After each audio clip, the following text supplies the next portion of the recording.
Sâmbătă 11 septembrie 2021 mă aflu în Brașov, la sediul Columbodromului FCI, al proprietari este domnul Sorin Răuță și stau de vorbă cu un lider al columbofiliei din centrul țării, din Sibiu mai exact, domnul Ștefan Filip, pe care îl salut. Este și reprezentant FNCPR, da?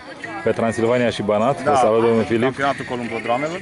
Ce face? Știu că, deși n-ați adus anul ăsta porumbei aici la Columbodrom, sunteți prezent la finală, să asistați, să trăiți emoțiile alături de colegii columbofili și în sensul ăsta o să vă rog, dacă sunteți amabil, să ne dați câteva detalii despre cum vi se pare finala până la momentul ăsta, alte detalii amănunte dacă aveți să ne oferiți.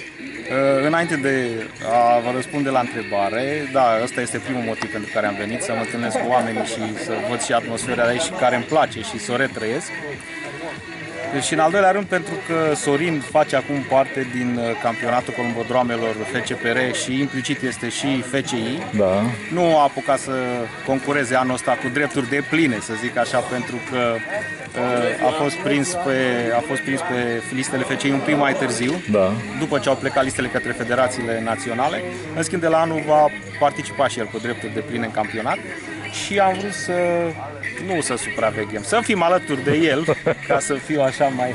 Da, el îndeplinește toate condițiile, zic aici, nu? Am foarte mare încredere, am avut în el, am spus și lui. În schimb, noi suntem din partea FCPR-ului acum trimeși, mai avem un delegat care a plecat cu mașina de aici, a participat la lansare și va și veni înapoi, chiar dacă mașina e fără porumbei. Va veni și el încoace.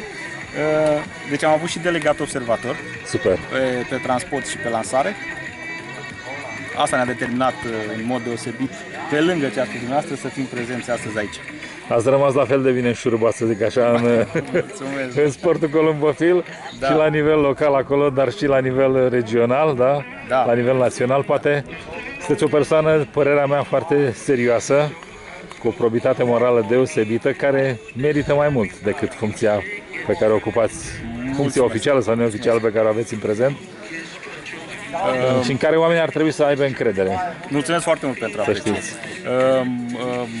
Poate, cu siguranță am putea face mai mult. Cred că v-am mai spus într-un interviu, dar pentru asta trebuie să avem și timp să ne implicăm, așa cum ar trebui, pe măsura rezultatului pe care dorim să le obținem. Și ne limităm numai. Ați terminat cu doctoratul deocamdată? Sau?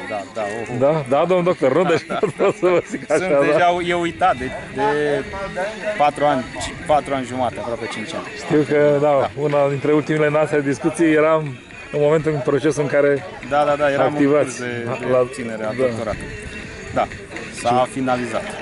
Vreau să mai vă felicit, la fel, pentru inițiativele pe care le aveți, columbofile, una dintre ele în toamna trecută, dacă nu greșesc, sau în primăvara trecută, nu? Dacă vă referiți la licitațiile caritabile, înainte să vă dau detalii, țin și eu să vă mulțumesc foarte mult, mi-a fost de foarte mare ajutor, pentru că toate licitațiile din partea noastră au fost făcute gratis, au fost organizate gratis. Am făcut în fiecare an, am reușit, dacă ați făcut dumneavoastră, am participat și eu cu ce am putut. În alți ani am făcut eu pentru copiii pe care un gest deosebit, umanitar i-am găsit deosebit. mai necăjiți și anul trecut am avut o licitație caritabilă care mi-a adus niște emoții extraordinare acum de curând, pentru că domnișoara care a avut problemele respective a venit vindecată înapoi din Franța. Super, cu ocazia asta îi urăm sănătate din tot sufletul și să vedem și la 30 de ani o doamnă în toată regula. Să-i ajute Dumnezeu pe mai departe. Și dumneavoastră să vă ajute Dumnezeu. Mulțumesc. Pentru tot ce faceți, pentru oameni, pentru gesturile columbofile. Ce să vă zic, în rest vă mulțumesc pentru amabilitate, vă doresc mult succes în continuare în acest sport, să obțineți rezultatele pe care le doriți și le meritați, zic eu. Și astăzi să avem parte de o finală cât mai reușită. Cu siguranță va fi ceva spectaculos, pentru că și organizarea e deosebită. Porumbeii arătau extraordinar. Pentru mine respirația conta mai mult decât cât sunt de năpârliți și vă spun că aveau niște ochi de cristal, deci nici pic de lacrimă în ei și nările foarte curate. Extraordinar, într-o formă foarte bună porumbeii. Vă mulțumesc și eu foarte mult și sper din suflet să ne vedem la anul într-o finală de Columbodrom FCI. La Internațional Brașov. Succes tuturor participanților. Cu stimă, domnul Ștefan, toate cele bune. Mulțumesc din suflet.